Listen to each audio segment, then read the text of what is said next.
मैं आज भी किसानों के साथ हूँ। मेरे नेता का वर्जन है, मैं किसानों के साथ हूँ। वो एक ईमानदार और स्वच्छ सभी के नेता, और देश हित में जितना उन्होंने फैसला लिया है, आप उसकी कभी गूगल करिए, निकाल के देख लीजिए, चाहे कृषि मंत्रालय हो, चाहे उद्योग मिनिस्ट्री हो, चाहे उद्योग मिनिस्ट्री हो। चौधरी साहब के द्वारा जो जिस तरह से मंत्रालय चला गया आज तक, वो एक ऐसे राजनीतिक परिवार से आते हैं जिसके ऊपर इस देश में कोई ब्लेम नहीं, कोई बात नहीं, कोई दाग नहीं। इस समय हमारे साथ बात करने के लिए मौजूद हैं आरएलडी के प्रदेश महासचिव रजनीकांत मिश्र जी। आइए इनसे जानते हैं कुछ सवालों के बारे में। सर ये बताइए कि जिस तरह इंडिया गठबंधन हुआ है और सीट चेंज भी हो गई, सर इस पे आपका क्या कहना है? देखिए, इंडिया गठबंधन एक बहुत बड़ी सोच के साथ चलाया गया।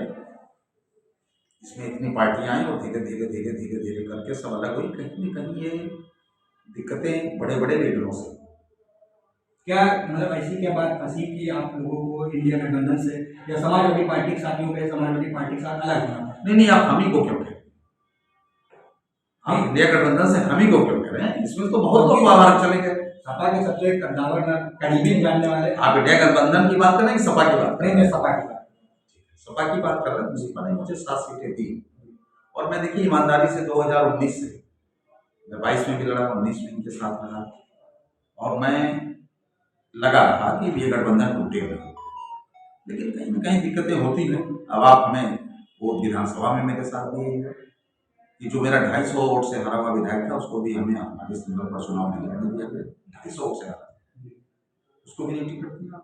आप अपने लोगों को भी यहाँ से ये लड़ देंगे, तो फिर क्या सीट शेयरिंग का मामला कि आप हमें टिकट देंगे, इस साथ पर लड़िए और प्रत्याशी भी अपने देते रहेंगे, इसका कोई मतलब नहीं होता। ये इस बात का मुझे तकलीफ है। सर सुनने में आ रहा था कि मुजफ्फरनगर सीट को लेकर आप लोगों को बात नहीं बन पा रही, वही मुजफ्फरनगर सीट हरेन मलिक को नहीं, आप क्या देखिए, एक चौधरी चरण सिंह, अजीत सिंह और आज के नेता मेरे माननीय चौधरी चरण सिंह, वो एक ऐसे राजनीतिक परिवार से आते हैं जिसके ऊपर इस देश में कोई ब्लेम नहीं, कोई बात नहीं, कोई दाग नहीं।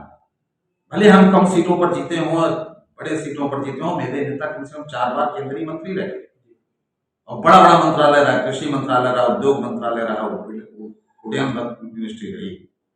हमारे नेता पर कभी कोई दाग नहीं रहा। वो एक ईमानदार और स्वच्छ सभी के नेता, और देश हित में जितना उन्होंने फैसला लिया है, आप उसकी कभी गूगल करिए, निकाल के देख लीजिए, चाहे कृषि मंत्रालय हो, चाहे उद्यम मिनिस्ट्री हो, चाहे उद्योग मिनिस्ट्री हो। चौधरी साहब के द्वारा जो जिस तरह से मंत्रालय चला गया आज तक किसी ने नहीं चला।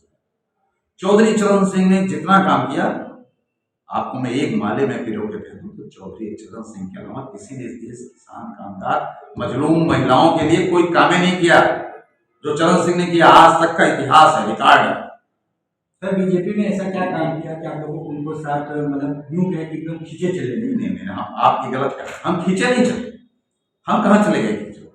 हमने उन जो हमारी 40-35 वर्षों से 40 वर्षों से एक मुद्दा मेरा मांग मेरी पड़ा हुआ था, उसको पूरा किया मैंने जी। क्या मांगा? भारत रत्न चौधरी चरण सिंह को, भारत रत्न कर्पूरी ठाकुर जी को। ये सब लोग के मुद्दे बहुत पुराने थे, क्योंकि ये लोग देखिए, ये लोग जातिवादी से ऊपर उठ के किसानों के नेता थे। किसानों कोई जाति नहीं होती। चौधरी चरण सिंह की कोई वो जाति की बात नहीं करते थे, वो किसानों की, कामगारों के, नौजवानों की बात करते थे। तो हमको मिला तो ठीक है, भावुक हो गए जैन जी ने। उन्होंने अपनी जो उनके मन की बात उन्होंने कह दिया कि दिल जीत लिया। कौन सी ऐसी बात कि वो जगह सदन में गए राज्यसभा में, तो आप वोटिंग करेंगे, आप वोटिंग करेंगे कि उधर बैठो उधर बैठो। इस बात का तो संज्ञान धनखड़ ने भी लिया कि बड़ा हमको आत्मग्लानि हुई जिस तरह से वोटिंग कांग्रेसियों ने, ये गलत है। किसान आज भी दिल्ली समूह बॉर्डर पे बैठे हुए हैं, दिल्ली का कुछ करना चाह रहे हैं, तो आपकी पार्टी किसानों की एक पार्टी मानी जाती है जो किसानों की। मैं आज भी किसानों के साथ हूँ। मेरे नेता का वर्जन है, मैं किसानों के साथ हूँ। और हमें मैं जितनी गारंटी की बात थी, जितने पुराने आंदोलन पे जितनी चीज़ों को भाजपा गवर्नमेंट ने खुद कह रखा था, इसको मैं करूँगा। जो जिन दिन मांगे उसके मैं साथ हूँ, और बहुत सारी बातें मान ली गई, और हमारे नेता इस पर बैठक कर रहे हैं। तो विधायकों के साथ, कुछ हम लोगों के साथ वर्चुअल बैठक की है, इस पर एक चर्चा चल रही है, एक प्रोग्राम बन रहा है। निश्चित भाजपा के शेष राकेश टिकैत जी ने कहा कि जिस तरह मतलब किसानों की मांग नहीं मानी जा रही है, तो चौधरी जैन सिंह को एनडीए से नाता तोड़ देना चाहिए।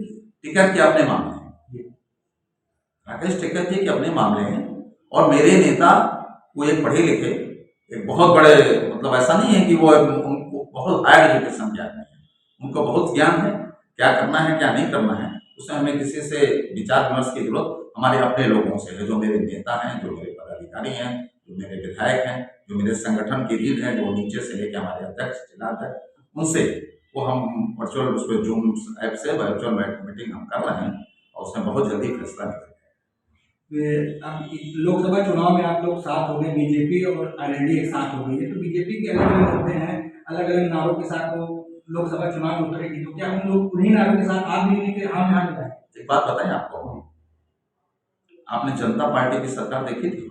शायद आप लोगों की उम्र कम है। अब मैं आपको बता दूं, सुन लीजिए। कांग्रेस के खिलाफ एक मोर्चा बना